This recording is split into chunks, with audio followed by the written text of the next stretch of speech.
All right, welcome to the deep dive. Today, we're going to be tackling something I think a lot of us have probably wondered about at some point, Mhm. especially anyone who's used a computer or played some Xbox. How does a company like Microsoft, I mean, they're huge, how do they actually make all that money and stay so influential? It's a great question, and yeah, definitely one that a lot of people are probably curious about. Luckily, we've got a fantastic document here called "How Microsoft Makes Money." That's going to be our guide for this deep dive today. So we really want to break down some of the key things, like what's their fundamental business model, where are the main places their money comes from, and what's their big picture strategy for staying on top. Okay, yeah, that sounds good. I mean, Microsoft, they've been around forever, it feels like. They're definitely not some new startup. Yeah, you're absolutely right. The document takes us all the way back to the beginning. 1975, Bill Gates and Paul Allen, their early success came from developing the basic interpreter. But the real turning point was in 1981 when they partnered with IBM, Yeah. for MS-DOS, the operating system that powered IBM's personal computers. That was a pretty foundational moment for like the entire industry. Oh, yeah. I mean, that was kind of the start of the whole personal computer thing, right? And then came Windows. I still remember the hype around Windows 1.0 back in '85. It feels like a different era now. Yeah, it does, doesn't it? But it's important context because by the 1990s, Windows, well, it had basically become the operating system. Yeah. That really solidified Microsoft's place as a major player. And then, they didn't stop there. They got into productivity software with Microsoft Office, which was another huge success for them. Then they made a big push into gaming with Xbox, which, everybody knows. And the document makes it clear that under Satya Nadella, their current CEO, they've been really focused on cloud computing, AI, artificial intelligence, and those big enterprise solutions. They're really catering to businesses now. So today, like right now in 2025, what are the core things that define Microsoft? When you think of them, what do you think of? Yeah. The document lays this out really clearly. So first, it's definitely the Windows operating system. I mean, Yeah. even with all the phones and tablets and stuff, Windows is still a massive part of computing. And then there's Microsoft Office, Word, Excel, PowerPoint, all of that. They're like everywhere in offices and for, people just using them at home. And now you've got the Azure cloud computing platform that's really become a huge part of who they are. And then, of course, you can't forget Xbox. They're really big in gaming. And their partnership with OpenAI has been all over the news. Plus, they own LinkedIn, which is the big, professional network. And they own GitHub, which is like essential for developers. Wow, that's a pretty diverse set of businesses. But Yeah. okay, let's get to the main point. How does all of that actually make money? How does this whole money machine work at that kind of scale? It's actually surprisingly diverse. They've got several key revenue streams, according to the document. There's still the more traditional Windows licensing, like PC makers pay Microsoft to put Windows on the computers they sell. But then you've got Microsoft 365. Remember Office 365, right? Mhm. It's evolved into that. It's a subscription service now, and it's making them a ton of money. Businesses and regular people pay for it to use Word, Excel, Teams, and get cloud storage. Okay, yeah. So moving to that subscription model seems like it was a pretty big deal for them. So what else is powering that financial engine? Well, a massive part of it is Azure cloud services. This is huge, and it's growing so fast. It's not just basic hosting or like storing data. Azure has these virtual machines, really sophisticated AI tools, and these complete enterprise solutions that are designed for businesses. They're competing head-on with Amazon Web Services, AWS, and Google Cloud, and a ton of organizations from big corporations to government agencies. They're using Azure for their whole cloud infrastructure now. Right. So Azure is like their bread and butter in a lot of ways. But what about those other big pieces like LinkedIn and all their hardware? Do those make a significant contribution? Yeah, they definitely do. LinkedIn is mainly making money from job ads and recruiting tools that companies pay for. And then they have premium memberships for individuals. And on a hardware side, there's the Surface line, tablets, laptops, accessories, all of that. It might not be their biggest moneymaker, but it does kind of show off their software and how good it is. That's a good point. It's like a flagship for the whole ecosystem. So, I mean, it's pretty obvious that Microsoft is operating on a massive scale. Does the document say anything about just how profitable they are? Oh, yeah, definitely. They're consistently one of the most valuable companies in the world. They're often battling it out with Apple for the top spot.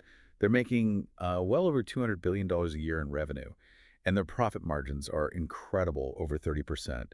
And a big part of that, as we've been talking about, is Azure. That and the steady money they're getting from Microsoft 365 subscriptions. And then there's all the investment they're making in AI. That's starting to pay off too. You've mentioned Azure a lot. It sounds like it really is the heart of their whole strategy right now. Absolutely. It's not just some side project. It's their main cloud computing platform. Virtual machines, AI tools, and enterprise solutions, it's all there. Like we said, they're going up against AWS and Google Cloud, and it's a huge part of why they're making so much money. I Yeah. mean, so many organizations depend on Azure for their cloud needs these days. It's amazing to think about just how big that operation must be. Now, the document also talks about how Microsoft has gone through this pretty big shift in strategy, especially since Satya Nadella became CEO. Yeah, that's a really important part of the story. Since he took over in 2014, it's been a deliberate transformation. It says they're all about being a cloud-first, AI-driven company now. So Azure and cloud computing are at the top of their list. And they're pouring money into AI and putting it into everything they make, like, Copilot in Microsoft 365 and all the AI stuff they're doing with Bing. Yeah, it's funny to think about how, like, not that long ago, they were seen as this kind of old school software giant. Now they're collaborating with everyone, even companies that were once their biggest competitors. It's true. The document really highlights that shift. They're working with companies like Linux and Google, which, I mean, used to be unthinkable. They're much more open and collaborative now. It's probably a big reason why they've been so successful. And then there are the acquisitions. They've made some massive ones, according to the document. Oh, yeah, some huge deals.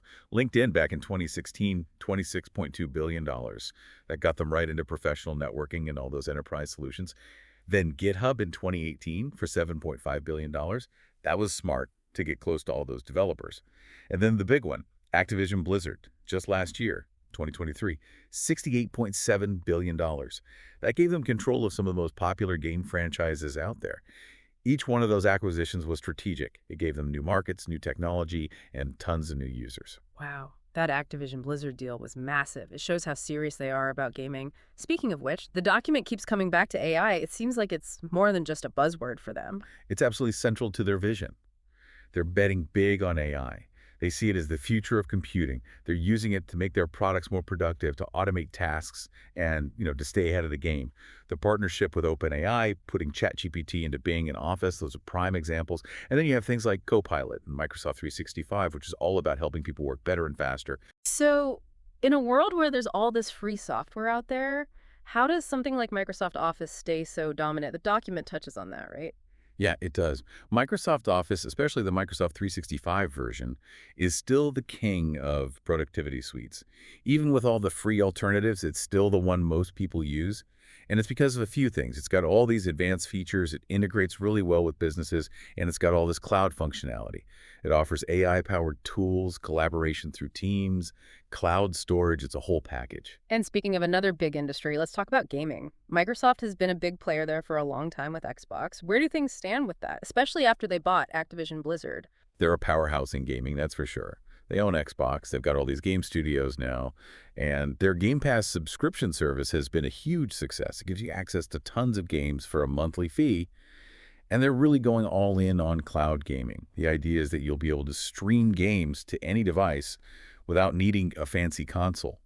And, buying Activision Blizzard, that was all about getting even bigger in gaming. They got all those great franchises and a way to expand into mobile gaming and cloud gaming even more. It sounds like they're covering all the bases in gaming. But, I mean, no company is perfect, right? What are some of the challenges they're facing right now? Well, the document mentions a few big ones. First, there's the competition in the cloud. AWS and Google Cloud are both tough rivals. Then there's the whole regulatory landscape. They've had antitrust issues in the past, like that big lawsuit in the late 90s over Internet Explorer. And now they're facing scrutiny over their acquisitions and how powerful they are in the cloud.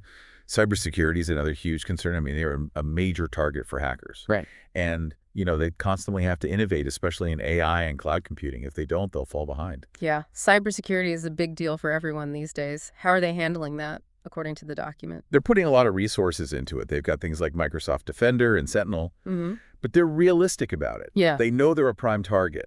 So they're always working to improve their security and stay ahead of the bad guys. So looking forward, where does Microsoft see itself going? What are their big bets for the future? AI, cloud computing, and even quantum computing. That's what the document says. They want to put AI into everything they make, keep growing their enterprise and gaming businesses, and make sure everything is secure. And they want to do it all ethically. when it comes to AI. They seem pretty confident about their position. They're strong in software, cloud, and AI, but they know they can't stand still. They got to keep innovating. It's pretty incredible to see how they've evolved over time. They've been around for so long, but they're still at the forefront of technology. Oh, before we wrap up, there's that fun and miscellaneous section in the document. Did anything there surprise you? You know what was really interesting? Apparently, Microsoft made a smartwatch back in 2004, and they had a tablet PC years before the iPad came out. It just goes to show that being first doesn't always mean you'll win. Sometimes it's about timing, and whether people actually need what you're offering. A Microsoft smartwatch in 2004? Wow, that's a blast from the past. Okay, so to sum up all this, what are your main takeaways about Microsoft's business model and how they make money? Well, they've got a lot of different ways to bring in revenue. Software licensing, subscriptions, the Azure cloud platform, gaming, their professional network, even hardware. And they're really going all in on cloud computing with Azure and AI. They're constantly adapting, innovating, and making these big acquisitions. They're definitely a force to be reckoned with. Absolutely. So, for our listeners, thinking about how big and influential Microsoft is, what do you think is their biggest opportunity or maybe their biggest risk as we head into the next decade? It's a question worth thinking about. And thanks for joining us for this deep dive into the world of Microsoft.